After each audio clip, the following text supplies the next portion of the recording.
This is Aaron from YOB. I'm blowing it up on Capital Chaos TV.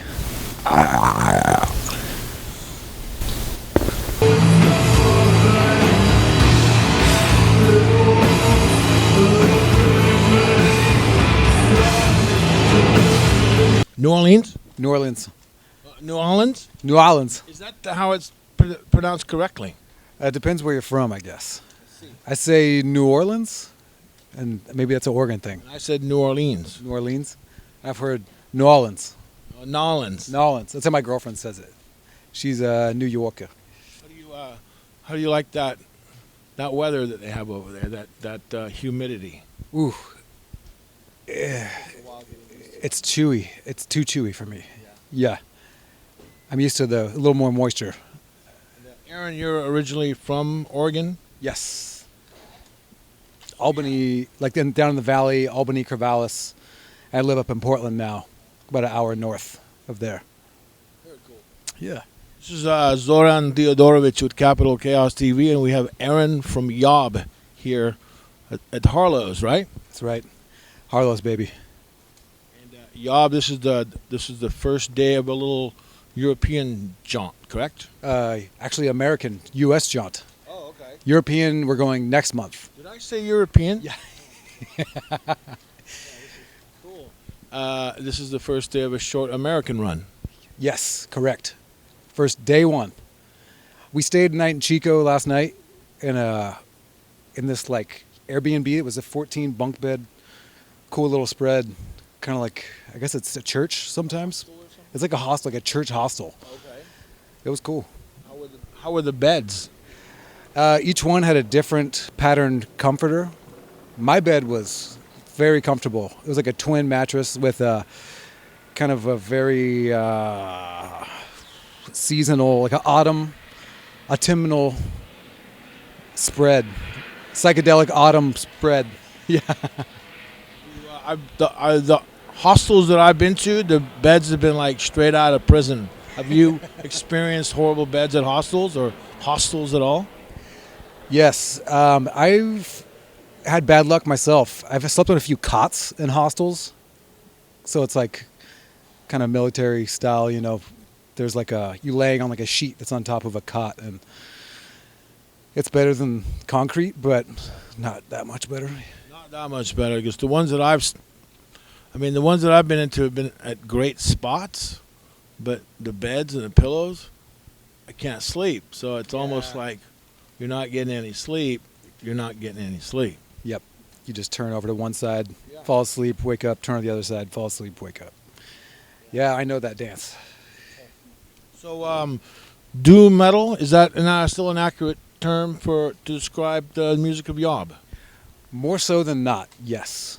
But there's a lot of other things happening, but I still feel the doom in it, and it's still a big influence, although I feel like we're trying to expand from there, and we have through the years, and still trying to do some new things with the slow and low feeling.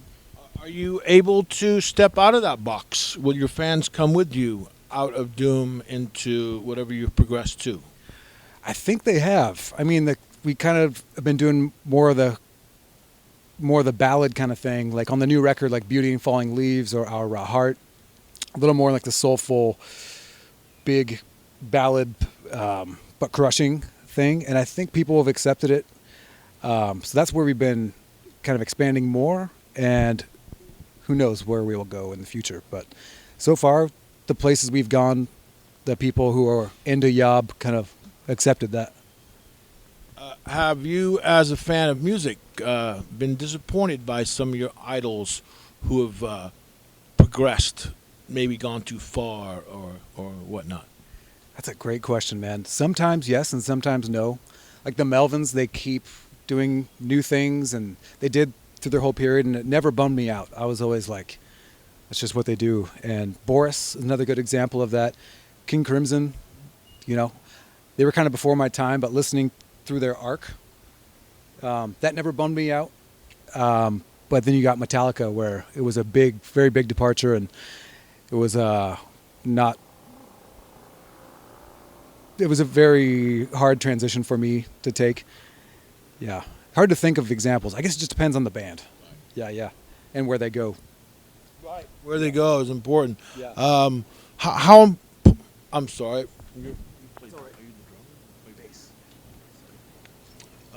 How important is volume? Can it ever be too loud? Yes. I think live, it's got to be loud for us in the front of house. But on the stage, we have turned down a lot because it's so they can make it louder but also clearer in front of house. So when you're out in the crowd, I like going to very loud shows, and we want our shows to be very loud. But on stage, we've came down a lot in stage volume. But it's for clarity. I think it's important, the volume, so you can feel the physical, like visceral thing. That's very much a big part of how we want to come across sonically live.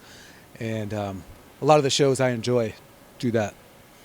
So I think it's very important. Yeah. And our Raw Heart, out now on Relapse Records, was produced with a bigger budget than previous work. Yeah, a little bigger, which afforded us some more time for tracking and mixing. It wasn't quite a rush to finish the song, the rhythm tracks ASAP. There's more time to do some alternate takes, and God, it was really nice for mixing, to not feel so rushed mixing. Yeah, a little bigger budget. Added like an extra 10 days or so of time in there. Record anything that has yet to be released for like a record store day or bonus tracks or anything like that? We didn't record it, but we had a couple tracks that didn't make it on the record. We could do something with in the future, but didn't record it yet. Just we demoed it at Travis, the drummer's home studio. Oh, very cool. Yeah, very cool songs we're very excited about, but didn't fit on the record. So we decided to wait or just scrap it. Sure. Yeah. But just the demo, there are actually demos sitting around just in case things blow up and then one person passes away and collector's items and for the fans or fans like things that you would consider to be horrible remnants of your career but they'll buy it because it's King Crimson or something. Yeah, lost recordings, and right. I love that kind of stuff.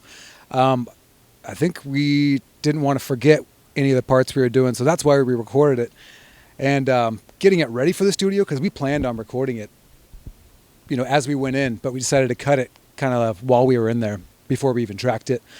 But we might put it out 7-inch style, or maybe the next record if it fits. Or maybe it'll just be in the vault and saved for when we're not around and it gets dug up and somebody stumbles across it. Or maybe on cassette. Yeah, baby. That'd be cool. That'd be cool. Are cassettes sort of silly? No, I don't think so. I got a cassette player in my truck. Oh, cool. And one at my house. Oh, right. And which I didn't have one at home for a long time, just in my truck. But I've amassed a pretty large collection of cassettes, and none of it is what I have on CD or vinyl or digital. Oh, at least most of it. So it's like a different part of my collection that I can only listen to in my truck until recently. I just got another tape deck at home. Nice. Yeah, not silly. Nice. Good. Yeah. Cool. And obviously cool. Yeah. 7 songs, 7 songs, 73 minutes, right? Yes. How much of the new album will be played while touring this year? A lot of it. 5 of the 7 songs. We're playing 5 of the 7 songs, and then we might take one out, or put it back in, depending on how we're feeling, how it's received, or yeah. Can you do whole albums? I know people do whole album tours as a sort of like a nostalgia thing, but have you ever done whole albums of yours? Yes, on Clearing the Path to Ascend, we played that whole record, pretty much a whole U.S. tour. We played nothing but that record, and then if there was an encore, we'd play an oldie, goldie, And yeah, it was received well. Luckily.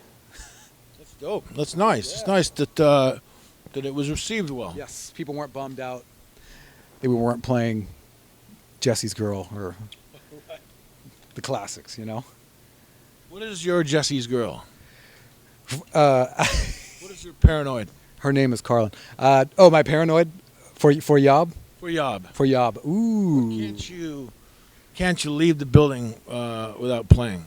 Well, I wouldn't say there's one. I can't say for that. But Ether, I would say, is our Paranoid off of Catharsis, the track Ether, or Grasping Air. Whenever we bust that one out, people, the roar of the crowd gives me chills, and you know, it's a good way to end the set. Nice. Every time we kick into that one, it's like, oh. That's the one. Good. Now they can die, right? Yeah. I hope. Being that your first album for Relapse, was there any other choices for artwork other than in-house with Orion Lando? No, we really had our hearts set on, no pun intended, of working with Orion because he knocked it out of the park with Clearing the Path to Ascend. Okay. So we were very excited to work with him again, and he was kind of, you know, there's a lot of other artists we really dig, but for the album art, we were like Orion all the way. Yeah. Cool. Yeah. And my buddy just got busted with a pound of methamphetamine. He's recently looking at 10 years in the federal penitentiary. Did you ever almost get caught up in that world? I would say, yeah, I was surrounded. I grew up around a lot of methy folks in Albany, where I'm from. Okay. It's like one of the meth capitals of Oregon. And I escaped it, but a lot of my friends got very wrapped up in the meth and crack, a lot of speed, and I smoked a lot of weed growing up and drinking. I started partying pretty early, but never went there, never went that far. Right. So good. I got lucky. Yeah, no doubt. Because it is. I think it might be luck. Because a lot of people don't. They come from that. They get into that. Yep. All their friends do it, and they do it one time, and then, you know. It's all downhill from there. That happened to so many people I know. And some of them got out of it. Some of them went to jail, and like your buddy, went to prison. Some of them robbed banks, and some of them died. Yeah, it's tough. It's a tough way of living. Yeah, man. And how familiar are you with Church and Acid Witch? Do you know any of their songs or riffs? Acid King, yeah. Yes, very familiar, especially Acid King. Church, you know, just because they've been around longer, and I was an Acid King when I was in my teens. But the Church stuff, yes, very, very much, lots of respect for them, and love the sound, excited to have them with us. That was our choice. Oh, very cool. Yes. And do Doomers get together and jam while on tour? Are there any end of tour hijinks or guest spots, or is it all just straight business? Man, we talk about it, and there was a lot of messing around on the Pallbearer tour, and but as far as like after tour and stuff like that, you know, there's like the hopes of collaborating or doing things together, but it's kind of hard to happen, or hard to make happen, because of the distance between a lot of these bands that we've traveled with, and also everybody's just very busy, so yeah. Maybe one day. It's fun to talk about, yeah. But maybe one day, yeah. You planted the seed. Now, Mike was close to death last year. Have you ever cried out in pain yourself? Yes. One time I was bucking hay. I was out on the farm, and I climbed the trailer because I was the guy tossing bales down to load them in the barn. And I was climbing up to get up. We're about 8 bales high. I get to the top bale, and I slipped, and I fell and landed on my back on the trailer hitch. And I screamed out in pain, and didn't break anything. It just hurt really fucking bad. I got really lucky. That was one of the times. I've never broken anything, but I've done a lot of dumb shit and a lot of painful stuff, but nothing's broken yet. Do you recall whether the crying out helped alleviate your pain at all? Yes, Oh, it did? absolutely. Oh, very cool. One time I got ran over by a trailer, a different hay trailer, and it caught me in the back of my knees, and it ran over my knees, and I yelled as it ran over my knees, and I didn't feel any pain. Wow. My knees didn't break in half. So I think it was the yelling and the screaming. Right. Yeah. So I just went through some nerve pain myself, and I was in the bed going, keeping my wife up. You know, I thought maybe it didn't really help with the pain, but I guess, you know, different screams for different ailments, I suppose, right? Yep, exactly. What would you say is the top 5 albums or songs released so far this year in 2018? Released this year. That's a very good question. Get a chance to listen to much new music? I know you. Yeah. Do you get the chance to listen to much music? New music? I know you're busy and. Yeah.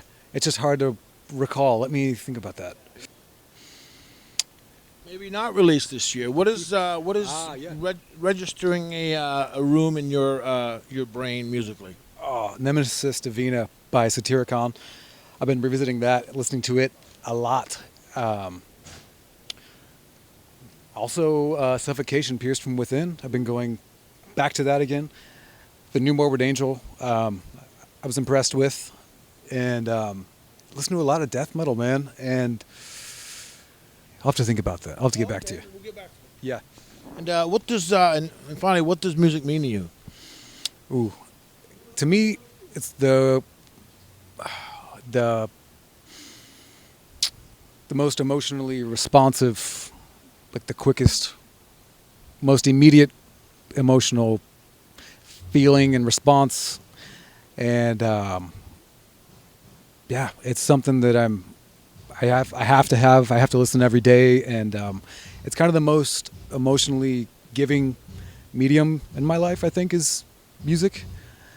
It's also my passion. It's what I do with my friends. All my best friends play music, and we play together. So it's my brother, sisterhood. Also, just my strongest emotional connection as far as, you know, what I do in life. And it's my job as well, you know, touring and releasing music. So it occupies a very large chunk of what I do emotionally and physically and occupationally. Yeah. You are number 666.